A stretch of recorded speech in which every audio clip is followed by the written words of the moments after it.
Good morning, Yeshua lovers. During our Bible reading today, I want you to keep this verse in the back of your mind as we're reading it. And the Word, which is Torah, became flesh and dwelt among us. And that is John 1, first part of verse 14. Now I'm in John chapter 6, starting in verse 44 here, and it's Yeshua speaking. He says, "No one can come to me unless the Father who sent me draws him, and I will raise him up at the last day.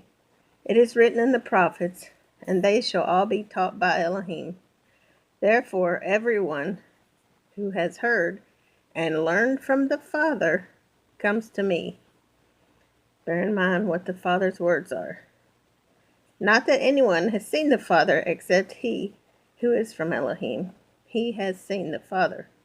Most assuredly, I say to you, he who believes in me has everlasting life. I am the bread of life.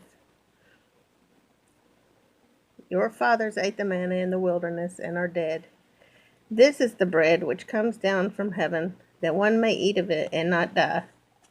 I am the living bread which came down from heaven, the Word that became flesh. If anyone eats of this bread, he will live forever, and the bread that I shall give is my flesh. The Word became flesh, which I shall give for the life of the world." The Jews therefore quarreled among themselves, saying, "How can this man give us his flesh to eat?"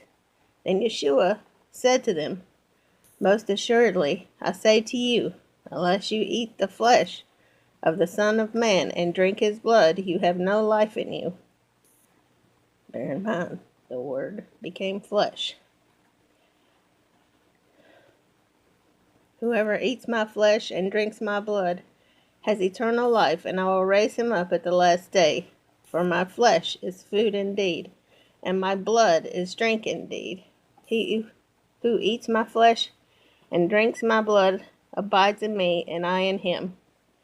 As the living Father sent me, and I live because of the Father, so he who feeds on me will live because of me. This is the bread which came down from heaven, not as your fathers ate the manna and are dead. He who eats this bread will live forever." These things he said in the synagogue as he taught in Capernaum. And then I'm going to skip down to verse 63. "It is the Spirit who gives life. The flesh profits nothing. The words that I speak to you are spirit, and they are life. But there are some of you who do not believe." For Yeshua knew from the beginning who they were who did not believe and who would betray him. And he said, "Therefore I have said to you that no one can come to me unless it has been granted to him by the Father." Sukkot, or Feast of Tabernacles, starts tonight for us, going by the sliver of the moon, Yahweh's calendar. So, Hag Sameach.